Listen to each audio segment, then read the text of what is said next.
अगर आपसे पूछा जाए टेंस यानी जिसे हिंदी में हम क्या कहते हैं, हम हिंदी में कहते हैं जिसे हम काल, क्या कहते हैं हिंदी में, जिसे हम काल कहते हैं, यानी कि टेंस। ठीक, तो ये टेंस होता क्या है, यानी कि काल मतलब समय होता है, सभी को पता है। ठीक है, तो ये जो टेंस शब्द है ना बच्चों, याद रखिएगा कि ये टेंस शब्द लिया गया है टेम्पस शब्द से। किससे, बोलिए ध्यान से, टेम्पस। क्या लिखा है यहाँ पे, टेम्पस।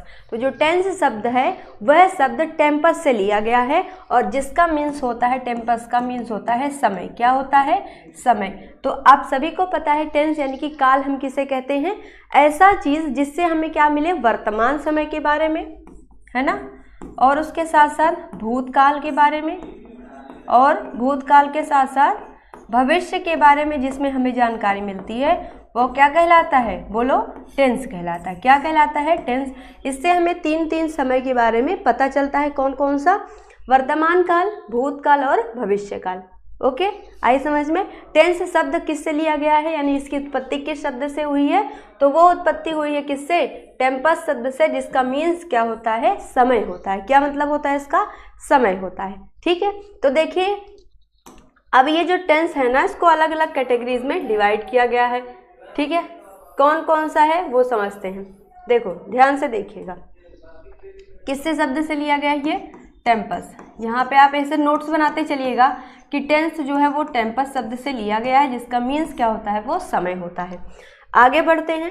अब देखिएगा ये जो टेंस होता है ये तीन कैटेगरी का होता है। कौन कौन सा, प्रेजेंट टेंस, पास्ट टेंस और फ्यूचर टेंस। सबसे पहला कौन सा, प्रेजेंट टेंस।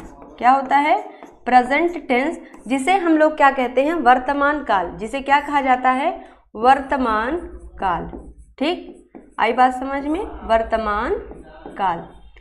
अब दूसरा देखिए क्या होता है दूसरा टेंस, पास्ट टेंस। कौन सा टेंस, पास्ट टेंस।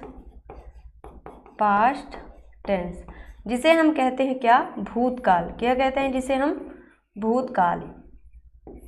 ठीक, और तीसरा होता है फ्यूचर टेंस। क्या होता है तीसरा, फ्यूचर, कलर चेंज करते हैं, फ्यूचर टेंस।